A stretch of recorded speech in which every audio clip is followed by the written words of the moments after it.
feeling, right? That little rush you get when you see your credit card points stacking up. You start daydreaming about free flights, hotel upgrades, all that cash back. It really feels like you're winning, like you've cracked the code and you're beating the system. And that's exactly the idea the entire rewards industry is built on. This belief that we're smarter than the bank, that we're somehow gaming the system every time we swipe our card for those extra miles. We tell ourselves we're being savvy, you know? But what if that feeling of winning is just an illusion? I want you to think about this for a second. What if the whole points game is actually a very cleverly designed trap? A trap that's not designed to help you save, but to get you to spend a whole lot more. I mean, it all kicks off with the incredible allure of free stuff. You see it all over social media, right? The travel hacking dream.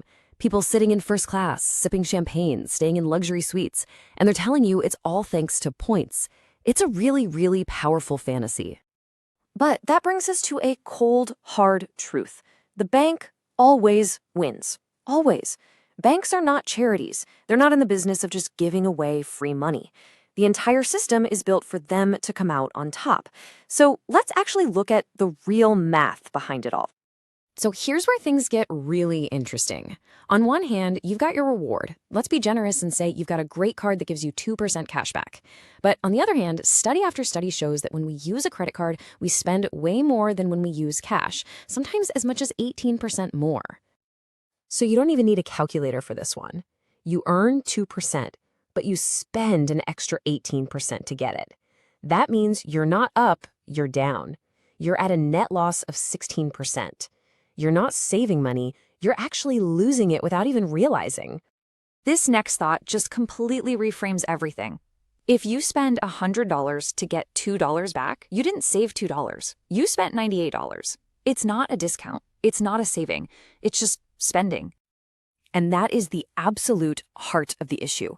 We get so hyper-focused on grabbing that tiny reward, the pennies, that we don't even notice the huge pile of dollars leaving our bank account. It's the perfect analogy. You are literally stepping over dollars to pick up pennies. Okay, so we know what is happening. We're spending more.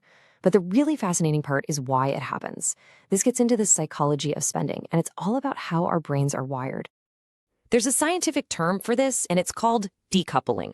All it means is that a credit card separates the pleasure of buying from the pain of paying.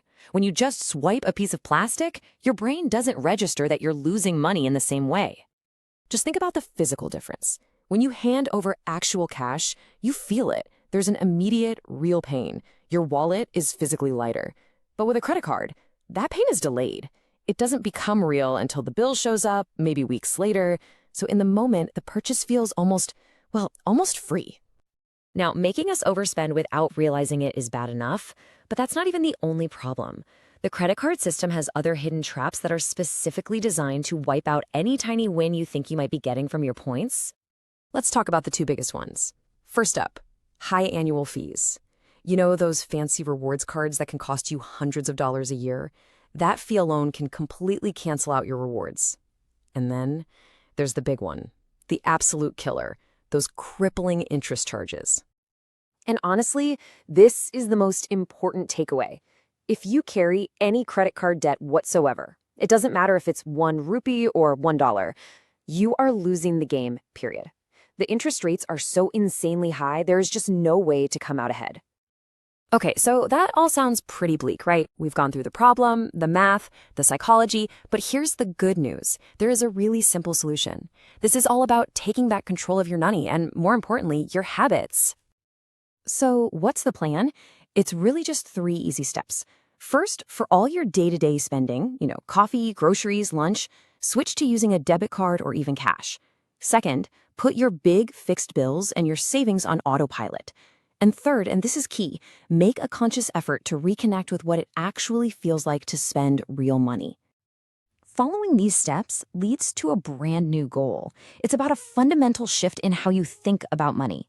It's time to stop chasing points and start chasing what actually matters, your net worth. And when you look at it side by side, the difference is huge. Chasing points keeps your focus small. You're thinking about tiny rewards, airline status, and these so-called free perks. But building your net worth, That puts your focus on the big picture, saving, investing, and working towards real, genuine financial freedom. It is a much bigger, much more meaningful game to play. So at the end of the day, that's what it all comes down to. Now that you've seen the math and the psychology behind it all, you have to ask yourself a very simple question.